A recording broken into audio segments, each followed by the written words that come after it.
Hello, welcome to Lemon Studios, where we talk movies, television, and wrestling. I'm, of course, the Lemon himself, Zeke Lemon, and this is my review for How to Make a Killing. But before we get into that, let's get the house clean out of the way. Shall I leave a like, comment below, let me know your thoughts on How to Make a Killing. Of course, hit that subscribe button as it helps me grow into my YouTube career. I would greatly appreciate it. Now, all that out of the way, let's get into it, shall we? So, this was a movie that wasn't necessarily on the radar until I saw the trailer. And I thought the trailer was really good. One, I'm a huge fan of A24. Buy their merch. Want to see every single one of their movies. I think their next one is Undertone. It's the horror film where it's like focused on sound. Really looking forward to that. They have a lot of things coming up. But yeah, always a studio that I always, like when I go in, I'm like, okay, I know it's going to be at least a good time at the theater.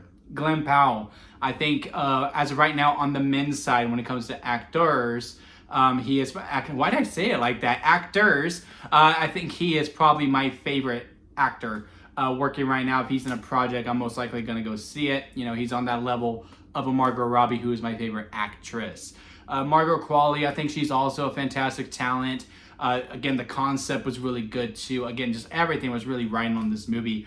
Really a contender that could be my favorite movie of the year going into it.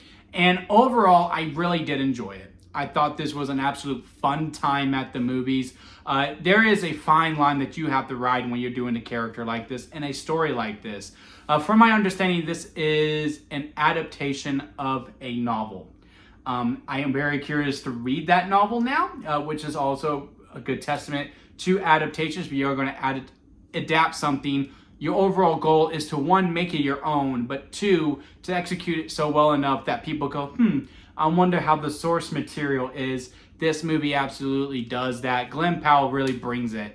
And again, it's a fine line, not just within the actor to do it, but also within the storytelling. Because, in a lot of cases, I feel like a lot of people are going to make the comparison to Dexter, where, you are cheering the killer. The killer is the main character.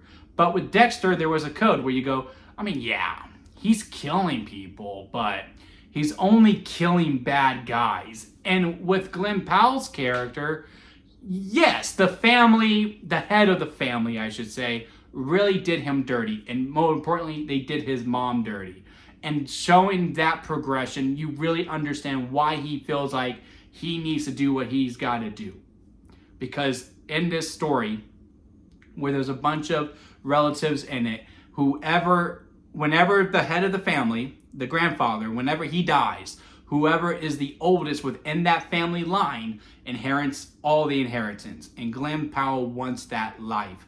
And again, as the movie's progressing and you understand what the family has done to him while everyone else gets to live these very luxurious, rich lives, he had to live a normal life, and you can see that bitterness.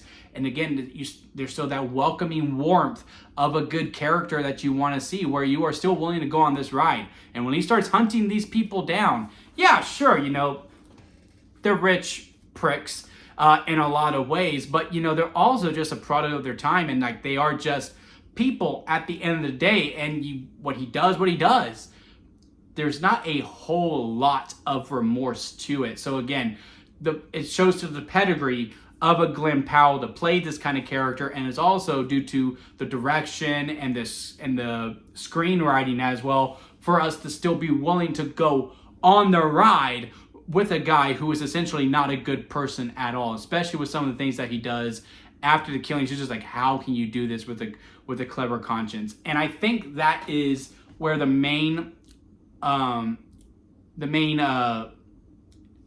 tangible, what you hold on to throughout the film, and within the common themes of conscience versus greed in a lot of ways. It becomes one of the forefronts as we get to later on in the film, where you in order to get to where you want to go, you got to do some things that you are not necessarily proud of. Can you turn that cheek? What is more willing to do to be that good person, or to lay it all on the line to get to that class, to not worry about money anymore and that financial structure? When the movie plays with that and it debates on that as well, it really does sing. Everyone in this movie really plays their part very well. Margot Qualley is one of those characters in this film where you kind of don't know why they are there until you get why they are there.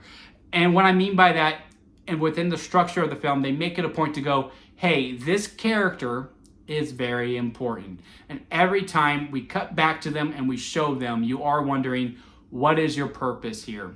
And it's not really until later on in the film, and I mean deep later on in the film, where they do become, oh, this is why you were key, and this is why you were integral to the story, and you reflect this portion of the overall theme of the greed versus conscience battle. There's another character in here that I can't recall the actress's name, but she plays the love interest for Glen Powell, and she's the one who kind of keeps him modest. She's the one, she's telling him, hey, I loved you before you had the money. This is before you even had anything, because he's climbing that ladder throughout, but he's got to keep it a secret from her. And within that, man, you could be content in life that way. I mean, I certainly would be. I don't think I would have the stones to do what Glen Powell does, especially with some of the things that he does after he does killings. Again, it's a very questionable on, is this a good person? Yeah, but he's so charismatic, though. It is a very fine line to play with. But the girlfriend for Glen Powell also is another reflection of that other side of the debate. And as the movie's progressing, and which whenever it lands on at towards the end, I think it comes down to a very satisfying conclusion. Now, as for problems that I have within the film, there's only really one, is within the story structure of it. And this may be more of a me problem than it is an actual criticism. I'm not a huge fan of the freeze frame. Oh, yeah, that's me. You're probably wondering how I got in this position. Let's start at the beginning. Now, it doesn't start like that, but the comparison I can make is to a start like that, because it does start at the end. He's already in jail, and he is telling the story to someone about how he got to where he is. And within that, it justifies the narration. I get why you do it. And as you are watching the movie, because you do know at some point he is going to get caught. So you are constantly looking through the whole entire screen to see any mess ups that he may have done. And therefore there is an engaging factor on it. But at some point as it's progressing, you know, okay, well, something's going to happen. And it starts to feel like a little bit of dead time in the middle of all is revealed and pre-reveal. But for most of the portion, the movie is still very, very engaging that way. I also think the structure that they chose, they do flip it on its head. So even though, to me, it's a criticism because I'm just not a fan of that structure, I do think out of all of the movies that I've seen, well, maybe not all of them, I gotta really recall it, but it is better executed because they give it a fresh coat of paint in a lot of ways within the structure that they do. So yeah, again, overall, I think this is easily a good recommendation when it comes to going to the theater. I think if you want to hang out with a friend, hey, is there anything you want to do? Well, let's go to a movie. I haven't been to the movies a little bit while. Hey, what about this movie that Glen Powell's in? It's called How to Make a Killing. I think you'll have a good time. Date night, you'll have a good time. You want to go solo, I think you'll have a good time watching it as well. If I had to rank this on the lemon scale, where it goes sour lemon at the bottom, expired store-bought lemonade after that, bad movie, but hey, there's some good. Store-bought lemonade, good, but hey, there is bad in it. Lemonade, it's a movie. Freshly squeezed lemonade, very good. I'll have to find like minor problems to really dig into it. Strawberry lemonade at the very top because it's the best kind of lemonade. I think How to Make a Killing is very, very good lemonade. Could have been flirting with freshly squeezed a little bit, but again, that structure and the dead time as we're transitioning to Act 2 to Act 3, I think really hurts the film a little bit. But again, overall, I had a great time while watching it. But let me know y'all thoughts on How to Make a Killing. Are you interested in seeing it? Have you seen it? Comment below. Let me know your thoughts on it. Leave a like if you made it this far within a review. I do greatly appreciate it. Hit that subscribe button as I am trying to grow into my YouTube career. And don't forget to squeeze the days, guys, because life is too short not to give your all. So squeeze every opportunity that you can. Until next time, I'll see you here at Lemon Studios.